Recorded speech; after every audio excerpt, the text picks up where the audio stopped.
अस्सलाम वालेकुम। आज का जो टॉपिक है जो हमने आज पढ़ना है वो है SA nodal action potential.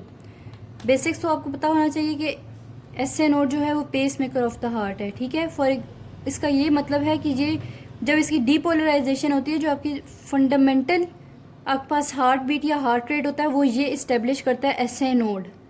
Firing इधर से शुरू होती है आपकी एक्शन पोटेंशियल्स की, और जो आपके पास फिर कॉन्ट्रैक्शन होती है ये स्टेब्लिशमेंट उसकी कौन करता है? एसए नोड करता है। हार्ट रेट की स्टेब्लिशमेंट एसए नोड का फंक्शन है, इसलिए इसको पेस मेकर भी कहा जाता है, ठीक है। इसकी ऑटोमेटिक डीपोलराइजेशन होती है, ये किसी सीएनएस के सिग्नल पे डिपेंड नहीं करता, खुद ब खुद ये डीपोलराइजेशन होता है, खुद ब खुद ये जनरेट होता है, सेल्फ जनरेटिंग इसकी एक्शन पोटेंशियल होती है। और उसके बाद इसका सिग्नल जो होता है वो जब ये action potential SA node firing शुरू कर देता है तो इसका जो सिग्नल होता है, जो इसका करंट होता है, ये दोनों एट्रियम में भी जाता है और उसके बाद एवी नोड में भी जाता है। सही हो गया। और जो आपके पास muscles intrinsic system of the heart, इसमें जितनी भी चीज़ें SA node, AV node, Purkinje fibres और बंडल ऑफ हिस जो है ये कभी रेस्ट नहीं करते, ठीक है। आपके पास इंट्रिंसिक सिस्टम कभी भी रेस्ट नहीं करता, वो हमेशा फायर करता रहता है। ये आपके पास हो गया एसए नोड के बारे में थोड़ा बहुत, ठीक है। और ये बहुत इंपॉर्टेंट टॉपिक है, ये आपको मस्ट आना चाहिए, ये एग्जाम पॉइंट ऑफ व्यू से बहुत इंपॉर्टेंट है। अच्छा, अब आप यहाँ पे ये डायग्राम देख रहे होगे, अभी आपने ये चैनल्स जो है इसको इग्नोर करना है, चैनल्स पे भी ध्यान नहीं देना। ये जो डायग्राम आप देख रहे हो इधर पहले आप सुन लो दो चार चीज़ें, ठीक है।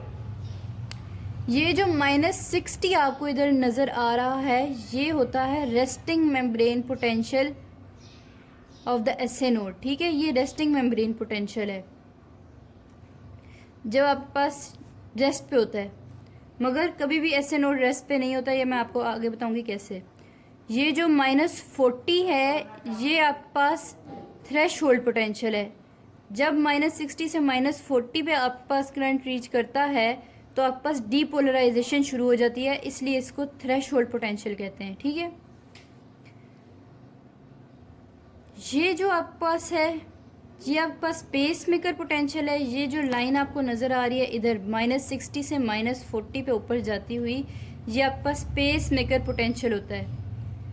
ये आपके पास डीपोलराइजेशन हो जाती है, जैसे ही -40 पे आता है -60 से डीपोलराइजेशन शुरू हो जाती है। ये आपके पास डीपोलराइजेशन की लाइन है। आपके पास पीक डीपोलराइजेशन जो होती है वो -10 मिलीवोल्ट्स पे होती है। शुरू किधर से होती है? -40 से, और पीक किधर होती है? -10 पे।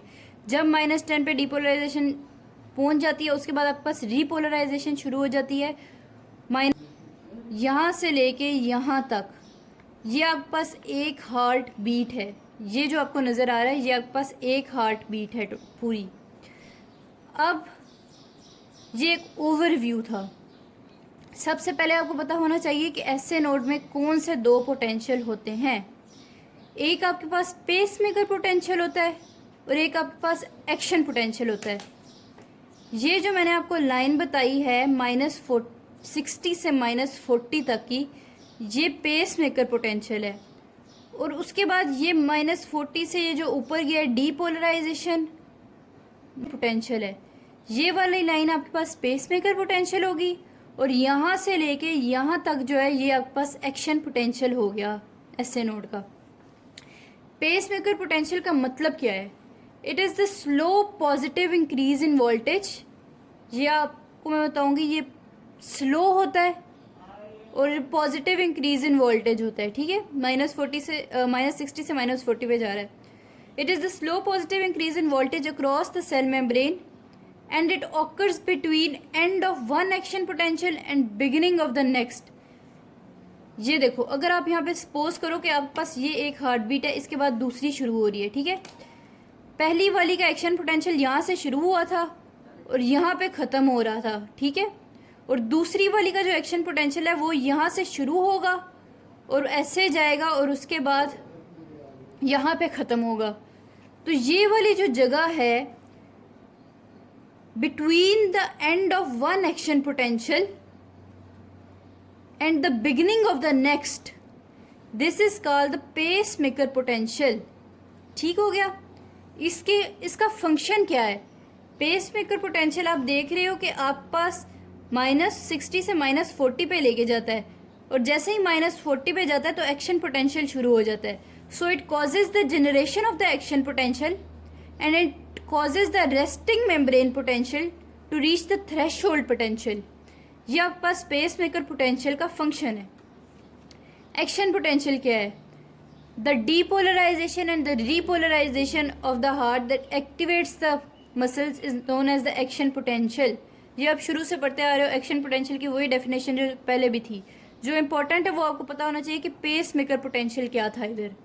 I hope that's clear now. अच्छा, अब हम चैनल्स को थोड़ा डिस्कस कर लेते हैं कि आपके पास डीपोलराइजेशन, रीपोलराइजेशन, ऐसे नोड एक्शन पोटेंशियल में कौन से चैनल्स होते हैं। सबसे पहले तो आप देखोगे कि जैसे ही आप पास जो पोटेंशियल होता है -60 पे रीच करता है तो आप पास फनी सोडियम चैनल्स जो होते हैं वो स्पॉन्टेनियसली ओपन हो जाते हैं और आपके मसल में सोडियम अंदर आना शुरू हो जाता है। ठीक हो गया।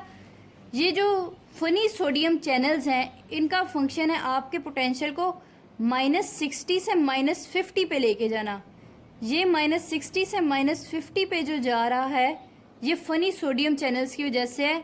These are spontaneously opening voltage gated channels, मतलब -60 पे स्पॉन्टेनियसली ओपन हो जाएंगे और फिर -40 तक आपको एक्शन पोटेंशियल को लेके जाएंगे। ठीक है, और सोडियम अंदर आएगा तो ये -60 से -50 पे आपका एक्शन पोटेंशियल हो गया। ये आपके पहले चैनल्स हैं, इनको फनी सोडियम चैनल्स कहते हैं। ठीक है, उसके बाद जो आपके पास जैसे ही आपका एक्शन पोटेंशियल -50 पे रीच करता है तो आपके पास दूसरे चैनल्स ओपन हो जाते हैं। उनका नाम है ट्रांजिएंट या फिर टी टाइप कैल्शियम चैनल्स।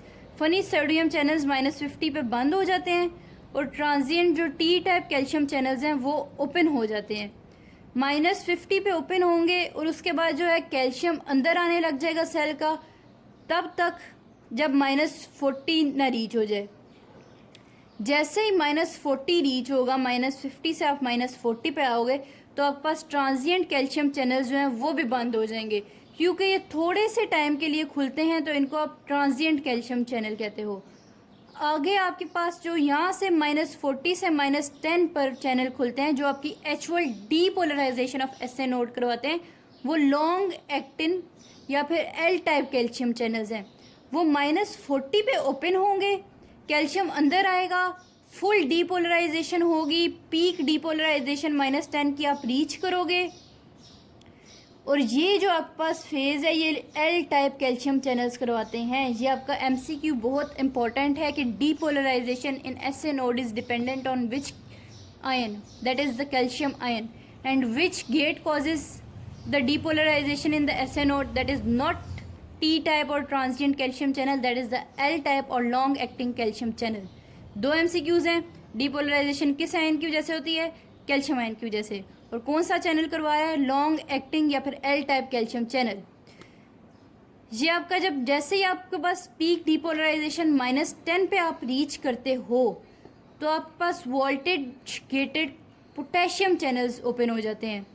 आपके पास पोटेशियम जो है सेल के अंदर से लीव करना शुरू कर देता है, और जैसे ही पोटेशियम लीव करता है पॉजिटिव आयन आपका बाहर निकलता है सेल से, तो आपके पास जो मेम्ब्रेन पोटेंशियल है वो वापस नेगेटिव हो जाता है, आपके पास नीचे आ जाता है -10 से वापस -40 पे। जैसे ही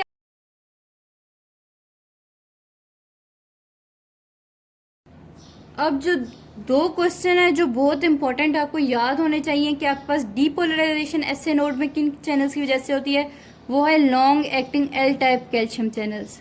और रीपोलराइजेशन किसकी वजह से होती है? वो है voltage gated potassium channels. Hyperpolarization किसकी वजह से होती है? Leaky potassium channels. ठीक, अब हम आगे कर लेते हैं फेजेस। आपके पास एसए नोड की जो एक्टिविटी होती है एक्शन पोटेंशियल, इसके कुछ फेजेस होते हैं। ये जो आपके पास है पेस मेकर पोटेंशियल -60 से -40, इसको आप फेज 4 कहते हो। -40 से -10 जो डीपोलराइजेशन हो रही है इसको आप फेज 0 कहते हो। और जब -10 से -40 पे वापस डीपोलराइजेशन हो रही है इसको आप आप कहते हो फेज़ 3।